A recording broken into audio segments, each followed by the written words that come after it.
Halo semuanya, selamat datang di video kami. Perkenalkan, nama saya Muhammad Ubaidi Laksan dengan NIM 01023045. Dan saya, Kairan Kartasasmita Gasukma dengan NIM 0102523031. Kami berdua dari kelas IF23A Universitas Al-Azhar Indonesia. Dan kali ini kami akan membahas konsep dasar AI, algoritma AI, dan aplikasi tren. Video ini disusun sebagai bagian dari mata kuliah Kecerdasan Artificial Intelligence dan Machine Learning. Yuk langsung mulai dari pembagian pertamanya. Sebelum kita lanjut tentang pembahasan AI, pernahkah Anda membayangkan mesinnya bisa berpikir, belajar, atau bahkan merasakan? Mungkin terdengar seperti film fiksi, bukan? Tapi sebenarnya itu adalah konsep di balik sesuatu yang kita sebut Artificial Intelligence atau AI. Jadi, apa itu AI? Singkatnya, AI adalah kemampuan mesin untuk meniru kecerdasan manusia, seperti belajar data, memecahkan masalah kompleks, dan membuat keputusan. Bayangkan, karena tidak hanya menjalankan perintah, tapi juga bisa berpikir sendiri. Perjalanan AI ini bukan baru kemarin sore loh. Semua ini dimulai sejak tahun 1954 dengan si pemikiran brillian Alan Turing yang menciptakan Turing Test untuk menguji apakah mesin bisa berkomunikasi layaknya manusia. Dari sana, AI terus berkembang melalui berbagai era. Kita punya sistem yang bisa melakukan tugas spesifik, kemudian berkembang pesat era yang kita nikmati saat ini. Learning ini adalah saat komputer belajar dari data dalam jumlah besar, bahkan mengenali pola yang mungkin tidak terlihat oleh manusia.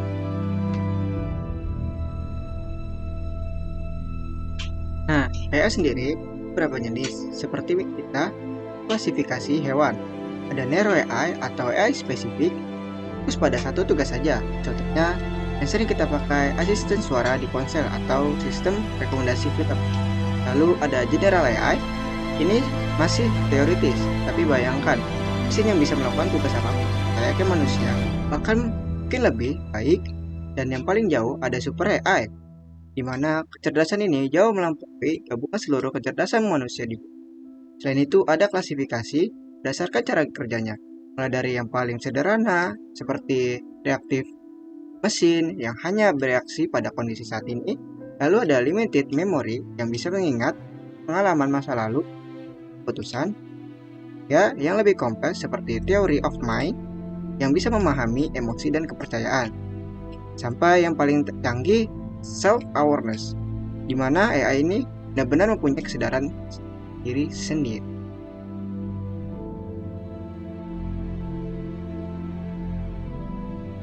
Ini untuk memahami hierarki antara AI, machine learning, dan deep learning. AI adalah bidang ilmu yang sangat luas. Di dalamnya ada machine learning yang merupakan teknik untuk memungkinkan mesin belajar dari data tanpa diprogram secara eksplisit. Dan di dalam machine learning ada deep learning yang menggunakan jaringan saraf atau neural network.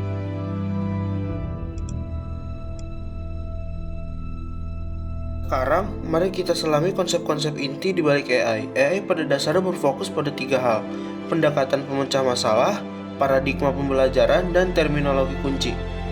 Dalam memecah masalah, AI menggunakan berbagai algoritma seperti algoritma pemecah breadth first, depth first, atau selain itu, ada juga cara AI mempresentasikan pengetahuan seperti menggunakan peraturan atau semantic network, serta kemampuan untuk penalaran seperti deduktif, induktif, dan abduktif.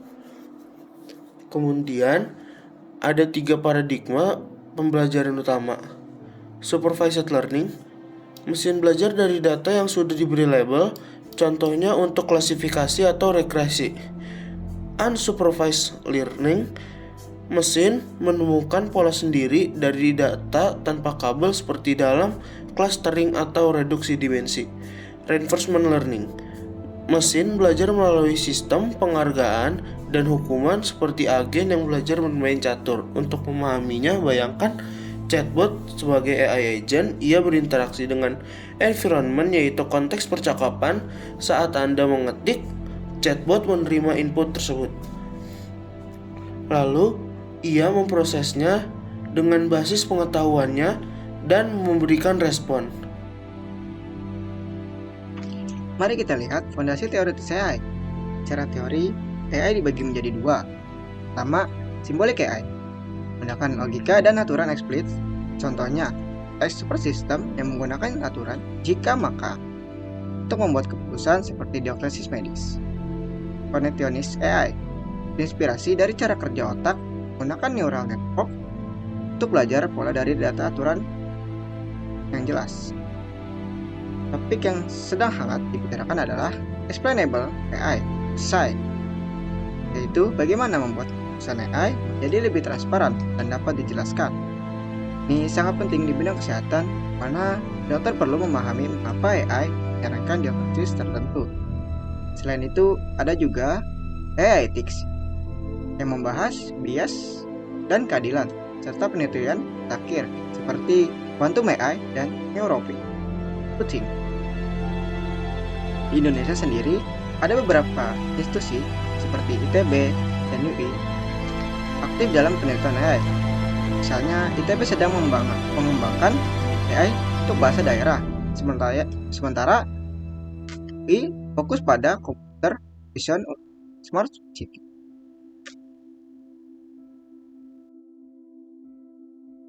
Sekarang, kita masuk ke inti teknisnya, algoritma. Algoritma pencarian adalah fondasi AI. Ada dua jenis utama.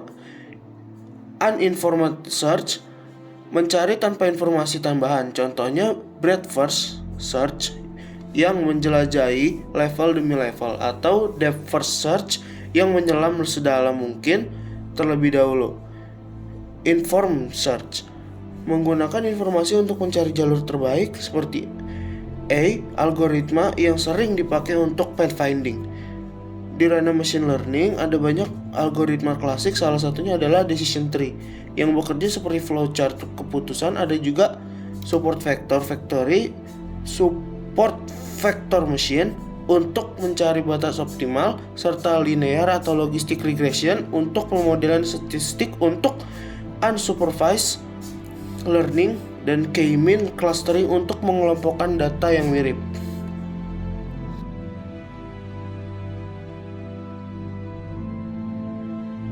Terakhir, kita bahas tentang tren. Deep learning melahirkan algoritma seperti convolutional neural network (CNN) yang sangat sukses dalam menanam gambar dan perception. Ada juga recurrence neural network atau RNN dan variannya seperti LSTM untuk memproses data sekuensial seperti bahasa. Attention mekanisme yang membuat model pada bagian relevan dari ini.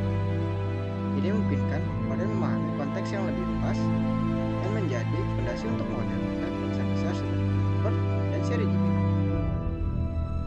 Generative Adversarial Network atau GANs bekerja seperti permainan antara dua jaringan atau membuat jaringan satu lagi menilai, menghasilkan gambar yang sangat realistis. Dan terbaru adalah diffusion model yang mengubah noise menjadi gambar yang menentukan, dipakai oleh dan stable diffusion. Large language model atau LLMS seperti seri GPT, model ini dilatih dengan miliaran parameter dan triliunan teks, mungkin menghasilkan respon yang sangat cepat, koheren, dan kontekstual. GPT adalah versi dari GPT yang fine-tune khusus untuk percakapan. Mungkin itu saja penjelasan tentang AI, konsep AI, algoritma AI, dan tren. Saya Muhammad Ubaidillah dan teman saya Karen Gasoma. Thanks for watching. Assalamualaikum warahmatullahi wabarakatuh.